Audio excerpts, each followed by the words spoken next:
आज देश के प्रधानमंत्री नरेंद्र मोदी का जन्मदिन है, 70वां जन्मदिन है। इस अवसर पर उन्हें दुनिया के हर बड़े राष्ट्राध्यक्ष ने शुभकामना संदेश भेजे हैं, लेकिन अपने देश में विपक्ष उन्हें अभद्र और अमर्यादित भाषा में संबोधित कर रहा है। आज भी दुनिया के बड़े बड़े नेता जब हमारे देश के प्रधानमंत्री को अपने बधाई संदेश भेजते हैं, उनकी तारीफ करते हैं, तो इससे भारत की इज्जत बढ़ती है।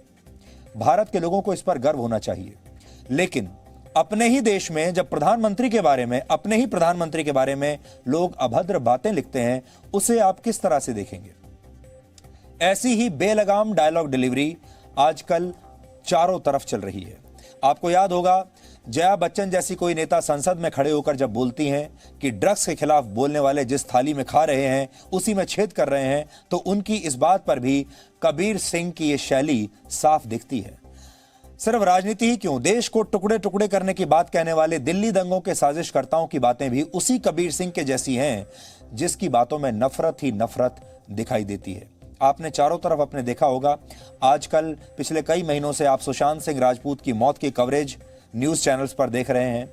आप शिवसेना के आरोप देख रहे हैं जो उन्होंने कंगना रनौत पर लगाए। फिर कंगना रनौत ने किस भाषा में जवाब दिया, वो भाषा भी आपने देख ली। आप राजनीति में लोग क्या भाषा का इस्तेमाल कर रहे हैं, वो भी आप देख रहे हैं। इसलिए आज हम बात करेंगे भाषा की रेखा के बारे में। भाषा की लक्ष्मण रेखा क्या होनी चाहिए? भारत को हमेशा से एक संस्कारी देश कहा जाता है, लेकिन भारत के संस्कारों को क्या हो गया है? अभद्र भाषा अब न्यू नॉर्मल हो गया है। जो जितना अभद्र भाषा बोलता है उसे उतने ही ज्यादा लोग सुनते हैं, उसकी बात उतनी ही सुनी जाती है, या ये कह लीजिए कि उसकी बात का जो इम्पैक्ट होता है, असर होता है, वो उतना ही ज्यादा माना जाता है जब वो जितने ऊंचे स्वर में बात करता है और जितने बदतमीजी से बात करता है। उसे तुरंत पब्लिसिटी मिलती है। जो न्यूज़ चैनल अभद्र भाषा में खबरें दिखाते हैं उन्हें ज़्यादा टीआरपी मिलती है, उनके दर्शकों की संख्या रातों रात बढ़ भी जाती है। फिर जो लोग इस अभद्र भाषा में बात करते हैं वो रातों रात स्टार बन जाते हैं। अखबारों में, न्यूज़ चैनल्स पर सबसे पहले उनके इंटरव्यू दिखाए जाते हैं, उन्हें स्टूडियो में बुलाया जाता है और उन्हें एक सेलिब्रिटी का स्टेटस तुरंत मिल जाता है, क्योंकि उन्होंने अभद्र भाषा में कोई ऐसी टिप्पणी की होती है जो कि गलत होती है। सार्वजनिक जीवन में संवाद ही एक मर्यादा होती है, लेकिन अब रोज भाषाई लक्ष्मण रेखाएं लांघने के नए कीर्तिमान स्थापित किए जा रहे हैं। आज हम भाषा के स्तर पर नीचे गिरने के इन्हीं कीर्तिमानों का विश्लेषण करेंगे। संत कबीर से कबीर सिंह के इसी टकराव का विश्लेषण करेंगे। सार्वजनिक जीवन में मर्यादाओं के इस संकट के विषय पर आप हैशटैग भाषा की रेखा पर आज अपने विचार बता सकते हैं, क्योंकि डीएनए एक पारिवारिक शो है और आप अपने परिवार के साथ हमें देख रहे होंगे। और बहुत सारे परिवार इस देश में ऐसे हैं, लाखों करोड़ों, जिन्हें जिस तरह की भाषा आजकल प्रयोग हो रही है, जिस तरह का स्तर आजकल गिरता जा रहा है, उससे उन्हें काफ़ी परेशानी हो रही होगी और वो नहीं चाहते होंगे कि समाज का स्तर लगातार गिरता चला जाए। इसलिए आज आप अपनी बात खुलकर जी न्यूज़ के माध्यम से रख सकते हैं। अब आपको बताते हैं कि आज कैसे ये जो स्तर है, ये जो लक्ष्मण रेखा है, इसे तोड़ दिया गया। कांग्रेस पार्टी ने आज देश के प्रधानमंत्री के जन्मदिन पर मर्यादाओं की लक्ष्मण रेखा को आज तोड़ दिया, जबकि पहले शायद ऐसा कभी नहीं हुआ होगा कि भारत के किसी प्रधानमंत्री का जन्मदिन किसी इतनी बड़ी अंतर्राष्ट्रीय इंटरनेशनल इवेंट की तरह मनाया गया हो। आज प्रधानमंत्री नरेंद्र मोदी का 70वां जन्मदिन कुछ इसी अंदाज में पूरी दुनिया में मनाया गया। इस मौके पर दिन भर उन्हें दुनिया भर से बधाइयां मिलती रहीं। कई बड़े देशों के नेताओं ने प्रधानमंत्री मोदी के लिए निजी बधाई संदेश भेजे। इन संदेशों में शुभकामनाओं के साथ डिप्लोमेसी की बातें थीं, प्रधानमंत्री मोदी की तारीफ थी। सबसे खास था ऑस्ट्रेलिया के प्रधानमंत्री स्कॉट मॉरिसन का शुभकामना संदेश, जो उन्होंने हिंदी में लिखा। इसमें उन्होंने लिखा, मेरे प्रिय मित्र नरेंद्र मोदी, आपको जन्मदिन की बहुत शुभकामनाएं। मुझे विश्वास है कि आने वाले साल में भारत और ऑस्ट्रेलिया के संबंध नई ऊंचाइयों पर पहुंचेंगे। आपका दिन मंगलमय हो। जल्दी मिलेंगे। चीन से भारत के रिश्तों में तनाव के बीच ऑस्ट्रेलिया और भारत में काफी नजदीकी आई है।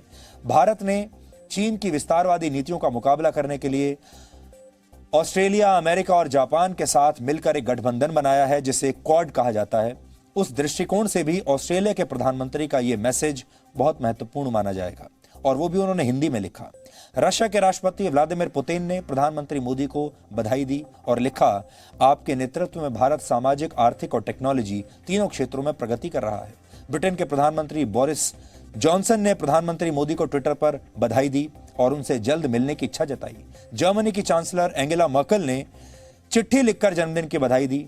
चिट्ठी में प्रधानमंत्री मोदी के लिए प्रिय नरेंद्र कहकर उन्होंने संबोधन किया और इस पत्र में एंगेला मर्केल ने कोरोना वायरस से निपटने में सहयोग की बात लिखी। फिनलैंड की प्रधानमंत्री ने भी प्रधानमंत्री मोदी को चिट्ठी लिखकर जन्मदिन की शुभकामनाएं दी हैं। नेपाल के प्रधानमंत्री केपी शर्मा ओली ने भी बधाई दी है और इसमें उन्होंने भारत के साथ रिश्ते मजबूत करने की इच्छा जताई है। इसी तरह श्रीलंका के प्रधानमंत्री महिंदा राजपक्षे ने शुभकामना संदेश भेजा है। उन्होंने नरेंद्र मोदी को माय गुड फ्रेंड कहकर संबोधित किया है, मेरे प्रिय मित्र। देश में भी आज आम लोगों ने प्रधानमंत्री के जन्मदिन को अपने अपने तरीके से सेलिब्रेट किया। कई जगह ब्लड डोनेशन कैंप आयोजित हुए। कई लोगों ने तरह तरह की कलाकृतियां बनाकर उनके जन्मदिन को यादगार बनाने की कोशिश की। प्रधानमंत्री मोदी के जन्मदिन पर एक खास तस्वीर आज हम आपको जरूर दिखाना चाहेंगे। उड़ीसा में पुरी के मशहूर सैंड आर्टिस्ट सुदर्शन पटनायक ने समंदर के किनारे प्रधानमंत्री नरेंद्र मोदी की 7 फीट ऊंची एक कलाकृति बनाकर उन्हें जन्मदिन की बधाई दी है। संदेश नाम के एक व्यक्ति ने पीपल के पत्ते पर प्रधानमंत्री मोदी की तस्वीर बनाकर ट्विटर पर पोस्ट की। प्रधानमंत्री ने उन्हें इस अनोखी कलाकृति के लिए धन्यवाद भी दिया। प्रधानमंत्री को मिलने वाला यह सम्मान एक देश के तौर पर हम सभी के लिए गर्व की बात है।